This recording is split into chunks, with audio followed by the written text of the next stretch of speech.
4 mois se sont écoulés depuis la plus grande catastrophe environnementale du Brésil. Que deviennent ceux qui ont tout perdu? Je me rends à Bento Rodrigues, le village le plus touché. La zone est encore instable, il faut donc être accompagné par la police locale.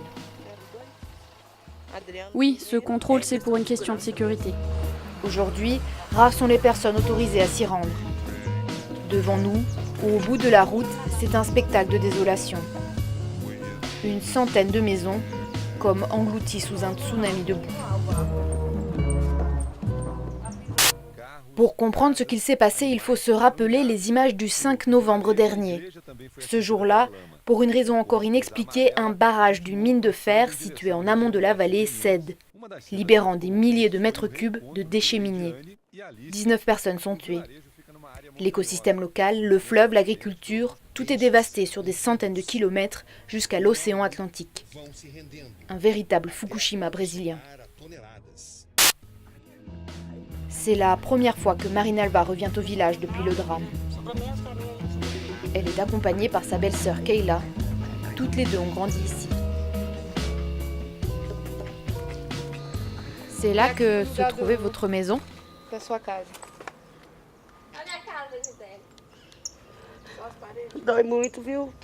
Ça fait tellement mal. 6 ans pour la construire. Elle était belle. C'était la maison de mes rêves. Marinalva vivait seule avec ses 6 enfants. En apprenant la rupture du barrage, elle court chez elle chercher sa famille. Quand je suis arrivée, la boue arrivait déjà jusque-là. On est sortis en courant, mais la boue arrivait aussi par l'autre côté. La catastrophe s'est produite en pleine journée. La plupart des habitants étaient absents, les autres se réfugient sur les collines alentours. Nous passons devant l'école du village. Ce jour-là, 40 enfants ont pu fuir avec leur bus scolaire. Un peu plus loin, nous rencontrons Paolo. Cet agriculteur a lui aussi perdu sa maison, mais aussi ses champs et ses machines. Il est venu aujourd'hui récupérer ce qu'il reste de son tracteur. Je vais le démonter et je vais voir ce que je peux en tirer. Une aide de fortune pour survivre, car à cause de la coulée de boue, ces cultures sont détruites pour des dizaines d'années.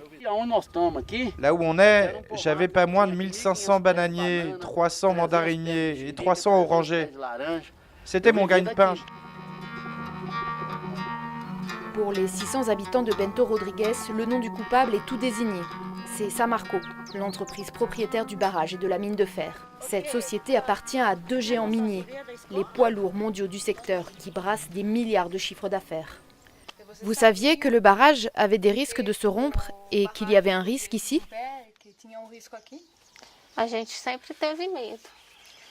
On a toujours eu un peu peur, mais on nous assurait que ça ne pouvait pas arriver. Sauf que c'est arrivé. Ironie de l'histoire, Samarco avait même invité 2 mois avant la catastrophe les habitants à visiter les infrastructures. On nous a dit que c'était sûr, non pas à 99%, mais bien à 100%. Samarco n'avait donc prévu aucun plan d'évacuation, ni système d'alerte. L'entreprise minière est accusée de négligence grave. La boue a contaminé les sols et les eaux. Les experts ont détecté des métaux lourds. Impossible de savoir comment la nature va se relever de ce bouleversement. À ce jour, l'enquête n'a toujours pas donné de résultats.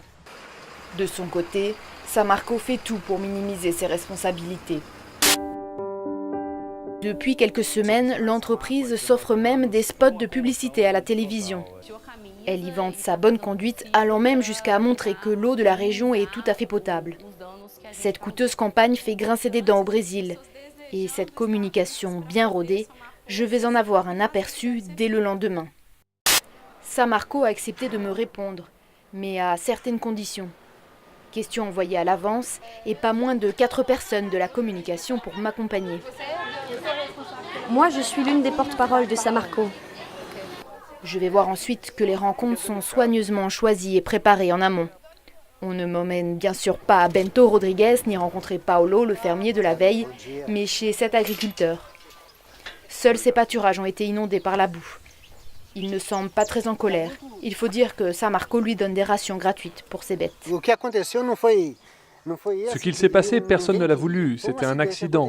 Donc il ne s'agit pas de dire si je suis satisfait de cette aide. Il s'agit d'être dans le dialogue. Parfait. Deuxième étape, cette ferme refuge pour les animaux touchés par la boue. À en croire le porte-parole de Samarco, les actions entreprises seraient presque une bénédiction pour la région. On va faire le maximum pour rendre les choses meilleures qu'avant. Les animaux comme les fermes, sans oublier les maisons. Samarco se félicite d'avoir relogé temporairement toutes les victimes. On peut parler de l'aide aux populations, mais interdiction d'aborder les manquements de l'entreprise. Pour nous convaincre un peu plus, on nous montre bien tous les efforts qui sont faits pour nettoyer les dégâts. Quand je le questionne sur la toxicité de la boue, le porte-parole a sa réponse toute prête. On peut déjà voir que la végétation est en train de repousser par-dessus les déchets, donc il n'y a pas de problème. Même si la population n'est pas dupe, nous sommes face à un paradoxe. Malgré le drame, personne ne souhaite que la mine ferme. Ici, à Mariana, 80% des revenus de la ville principale de la région proviennent de ce secteur. Il existe pourtant quelques habitants en colère. Ceux oubliés par Samarco et son programme d'assistance qu'on nous a tant vanté. Une réunion est prévue ce soir-là avec l'entreprise. Des militants anti-barrage sont présents auprès des citoyens de Bento Rodrigues. Moi, je n'ai pas reçu un centime de Samarco. Non loin de la discussion, un des chargés de communication se tient à distance. Peut-être à cause de la présence de notre caméra, la réunion est annulée à la dernière minute. Pour Manuel, ancien mineur de Samarco, aujourd'hui retraité, c'est la douche froide. On nous en fait avaler encore et encore. On dirait que Samarco pense que nous sommes des gens qu'on peut flouer. Mais non, ce n'est pas le cas. À Mariana et ses environs, c'est bel et bien Samarco qui fait la loi. Tant que la justice tardera à agir, les habitants, les agriculteurs et les pêcheurs continueront de payer eux aussi.